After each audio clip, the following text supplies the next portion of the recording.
policy convention is in full swing this weekend in Ottawa. It would have been delightfully picketed by striking federal civil service workers, but they just struck a deal to go back to work, which is too bad. Because I love when my political enemies in the big government unions fight with my other political enemies in big government and the Liberal Party of Canada. It would have been a wonderful death match wherein I hope for nobody to win, but I guess we'll never get to see how that all shakes out. Now, as an aside, at the Liberal Party Policy Convention, two of the absolute most unlikable women in all of politics are going to have what's called a fireside chat. Hillary Clinton and Chrystia Freeland are going to, cackle till the roof comes down in the venue. As I remarked on Twitter, I think this is going to sound like two old ravens fighting over a dead deer carcass in the ditch. Just a cacophony of cackling. But there's no accounting for tastes, and Liberals will indeed be interested in this. Anyway, I thought I would go through some of the more extreme, I guess from the outside looking in, policy initiatives being proposed to be adopted at the Liberal Policy Convention. Now, some of these may never make it onto the books, but since they're being proposed, they're pretty mainstream ideas within the Liberal Party of Canada. So let's take a peek. It's all online. Makes you wonder why the other journalists aren't doing this sort of thing. Notable policy resolutions include a whole manner of social justice things, including lowering the voting age to 17, which I suspect is being proposed by people who are either 17 years old or who have never actually met a 17-year-old. Because how could you propose this if you've ever actually spoken to a 17-year-old? Anyway, look at this. Lower the federal voting age to 17 years old. Sponsor, Liberal Party of Canada, Alberta. How embarrassing. Whereas youth in Canada vote at lower rates than any other age group, whereas polling stations are often located at high schools, a feature that could combat some of the traditional challenges such as accessibility faced by potential voters, whereas in 1970 the federal voting age was lowered from 21 to 18 in a bid to increase the voter turnout rates, whereas past Liberal Party of Canada policy proposals lowering the federal voting age to 16 haven't been successful and have proven unpalatable to the general public. Yeah, no kidding. Whereas providing greater opportunities to participate in the political process strengthens democracy, whereas voting is habit forming, and by expanding access to the ballot box, we can ensure strong civic turnouts for generations to come. Be it resolved that the Liberal Party of Canada urge the Government of Canada to amend Section 3 of the Canada Elections Act to state that every person who is a Canadian citizen and who on polling day is 17 years of age or older is qualified as an elector. Let's hope that one makes it to the dustbin of history. There's also a policy resolution to create 15-minute cities, which the Liberals and the Liberal media keep telling me is some form of conspiracy theory. Look at this. Creating livable, walkable cities to fight climate change. Sponsor, Liberal Party of Canada, Ontario. Well, at least it's not Alberta.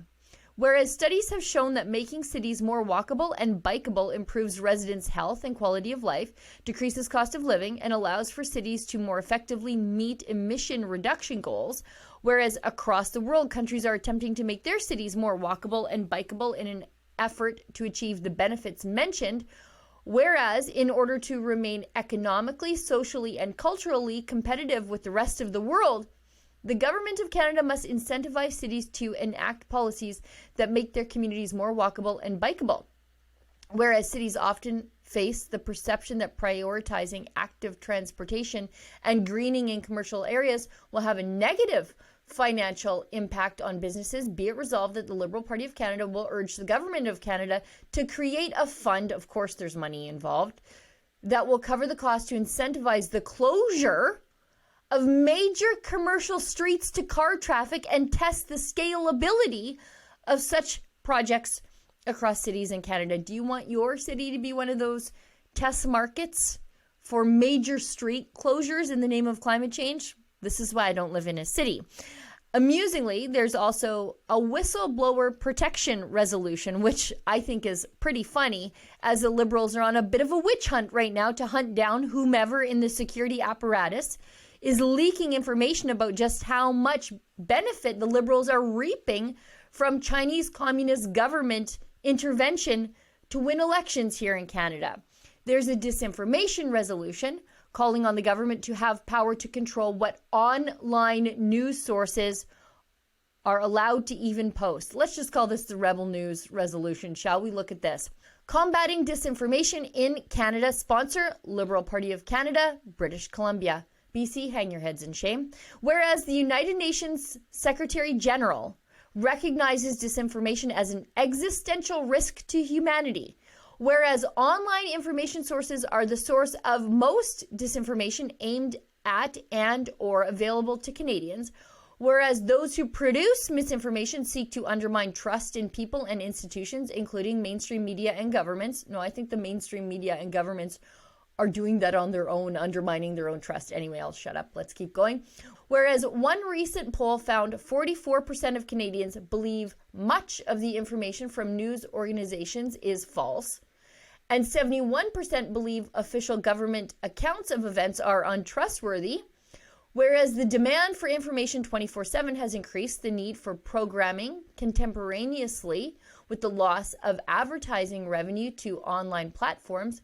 Whereas to reduce costs, mainstream media no longer employs as many reporters with extensive knowledge of particular subject areas and fills content with opinion programming rather than news, CBC. And whereas the result has devalued mainstream media as a source of news and information, be it resolved that the Liberal Party of Canada requests the government provide additional public funds to support advertisement-free news and information reporting by Canadian media through an arm's-length nonpartisan mechanism.